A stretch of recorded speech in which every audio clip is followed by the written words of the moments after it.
ঢাকা পড়তেছ সরকারের রাস্তা সরকার আমার কাছে জিজ্ঞাসা করে কেন হবে আমার জায়গার মধ্যে আমার জায়গার মধ্যে কেন হবে আমার কাছে আমার কাছে পারমিশন মানে কিসের জন্য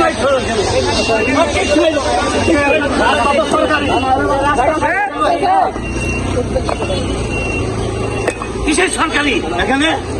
সরকারি এখন করছে কোথায় এখন ডকুমেন্ট জানো তো রাস্তা করতে পারো না রাস্তা আমি দিছি সরকারি রাস্তা আমি দিছি রাস্তা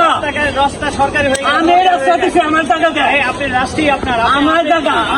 আমি দিছি এখানে অন্য কোনো নাম হবে না সরকারি নাম করমালির নামের বাইরে কোনো নাম হবে না করমালি মোড় আছে করমালি মোড় এখানে করমালির মোড় এটা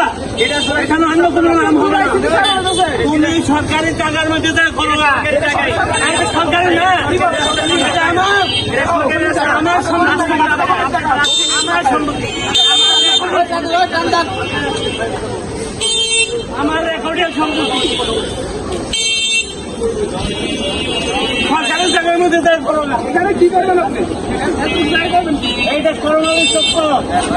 করোনার জুলাই জায়গায় হবে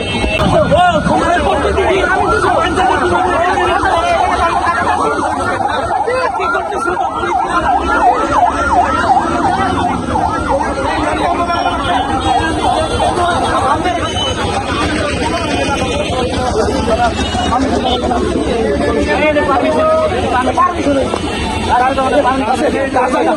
উনি দিচ্ছে আমার জায়গা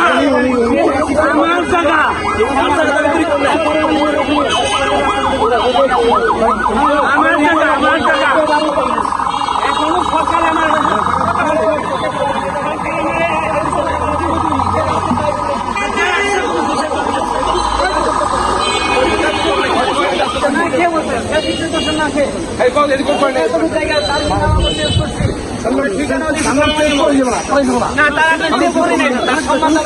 আমার কাছে পারমিশন চাও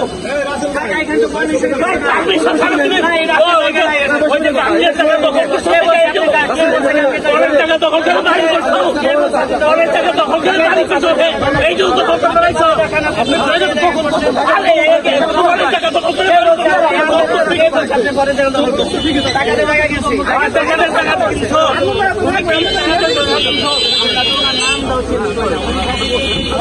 আমার কাছে না দিকে আমার কাছে না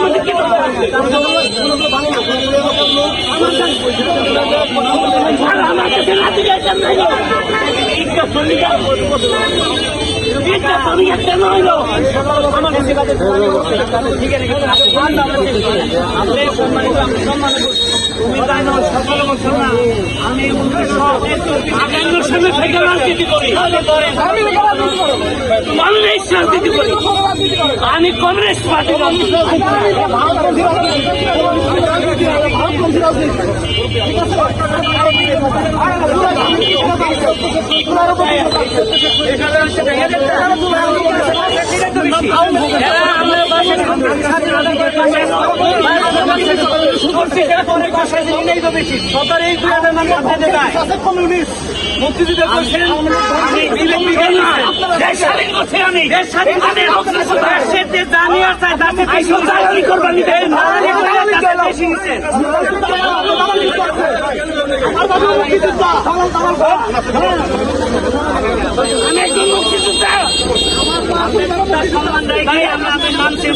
মুক্তিযোদ্ধার সম্পত্তি দখল করে রয়েছ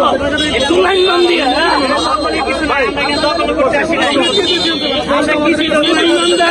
মুক্তিযোদ্ধার সম্পত্তি দখল করে রয়েছ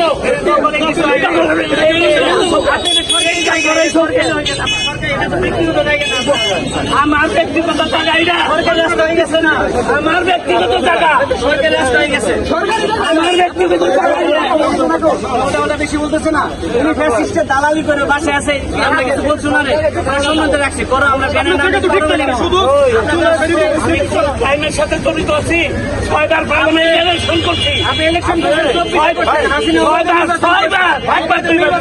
24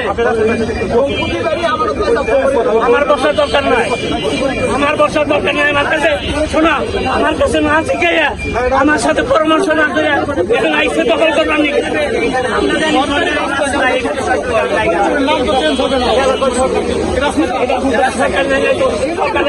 বাতিল করছে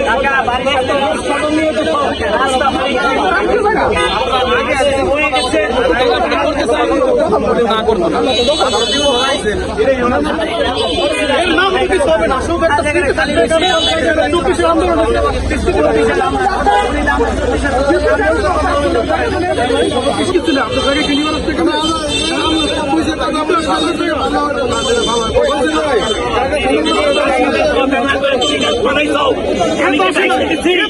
সবাই আসছে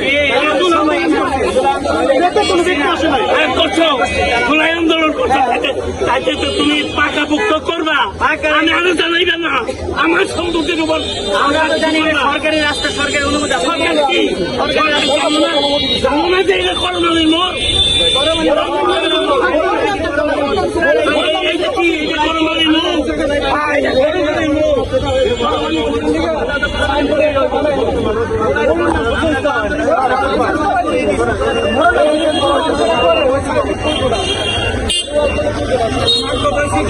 আমার কাছে না জিজ্ঞেস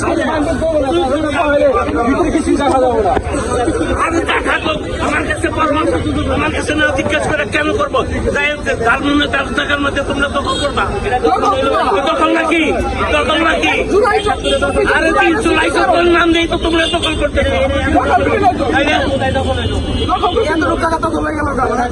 এত লোক টাকাই দখল হয়ে পরে কথা বলবো।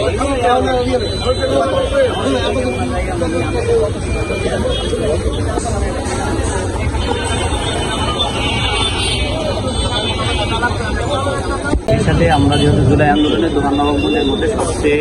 দোহাননবাবগঞ্জের পুরো আন্দোলন কেন্দ্রবিন্দু ছিল আমাদের কর্মী মোড়ের মধ্যে জুলাই 24 এই চক্করটা। সেই ক্ষেত্রে দেখা যায় জুলাই আন্দোলনের দোহারে সবচেয়ে বৃহৎ আন্দোলন হচ্ছে, এখানে সন্ত্রাসী বাহিনী গুলি চালিয়েছে, ছাত্রলীগ হামলা করেছে, এখানে গাড়ি ভাঙচুর করেছে, গাড়ি চলাইছে। সেক্ষেত্রে আমরা দোহারের ঐতিহাসিক স্থান হিসেবে আমরা আন্দোলনের যারা ওই সময় করেছিল সবার সাথে আলাপ আলোচনা করে আমরা একটা চত্বরের আমরা আগেই নাম ঘোষণা করে দিচ্ছিলাম যে জুলাই 24 চত্বর, জুলাইয়ের আন্দোলনের স্মরণটা এটা থাকুক, জুলাই স্মৃতি হিসেবে থাকুক। আর এখানে যেহেতু ওনার একটা বড় চত্বর আছে, এটাই এই জায়গায় জুলাই 24 চত্বর করলে এটা আমরা আন্দোলন সংগ্রাম করি, এটা আমাদের এই থাকবে আর কি, স্মৃতি বিজড়িত স্থান থাকবে। এই ক্ষেত্রে উনি দীর্ঘ 4টে নির্বাচন করছে চাষাবাদের সাথে, তারপরেও ওনার সাথে কখনো আমরা বলি নাই, যেহেতু একটা আমাদের 1971-24 যারা আমরা আন্দোলন সংগ্রাম করেছি তাদের পরবর্তী আগের প্রজন্ম 71 মুক্তিযোদ্ধা, আমরা কখনো কিছু বলি নাই। একটু জায়গায় আমরা চাইছিলাম যে 2-3 ইটা উঠে গেলে অবশ্যই আমরা একটা জুলাই স্মৃতিটা এখানে রাখি আর কি। এরপর উনি হচ্ছে বাধা দিচ্ছে, আর উনি যেটা বললো যে ওনার ব্যক্তিগত জায়গা, আর আমার যেটা জানা ছিল যে এটা সরকারি জায়গা, সরকারি রাস্তা মাছটা, এখানে তো ব্যক্তিগত সম্পত্তি হওয়ার সুযোগ নাই আর এটা ব্যবহারও সুযোগ নাই। তো সেই ক্ষেত্রে আমরা স্মৃতি বিজড়িত স্থান হিসেবে জুলাই 24 চত্বর ঘোষণা করছি, আমরা অনেক আগে এটা ঘোষণা করছি। সেক্ষেত্রেও যে বাধা বিপদে বা ওনার দিক থেকে ওনার হতে আসে না যে এটা করা যাবে না, আশা বিষয় এটাই হচ্ছে উনি আর কি বাধা দিল, উনি এটা করতে দিবে না। এই বাধার মধ্যে পরবর্তী আপনাদের পদক্ষেপ কি? এটা হচ্ছে যেহেতু বাধা দিচ্ছে, তাহলে আমাদের একটা সিদ্ধান্ত ছিল যে আমরা এখানে জুলাই 24 চত্বর করবো। আমরা আবার আলাপ আলোচনা করে, আমাদের আজকে বৃষ্টি হওয়ার কারণে সকল আসতে পারে নাই, আলাপ আলোচনা করে আমরা এই সিদ্ধান্ত নিলাম করবি বা আমরা এটা কি করতে পারি। যেহেতু মানে আজকে বাধা দিচ্ছে, সেক্ষেত্রে ওনার তো একটা ব্যক্তিগত জায়গা দাবি করতে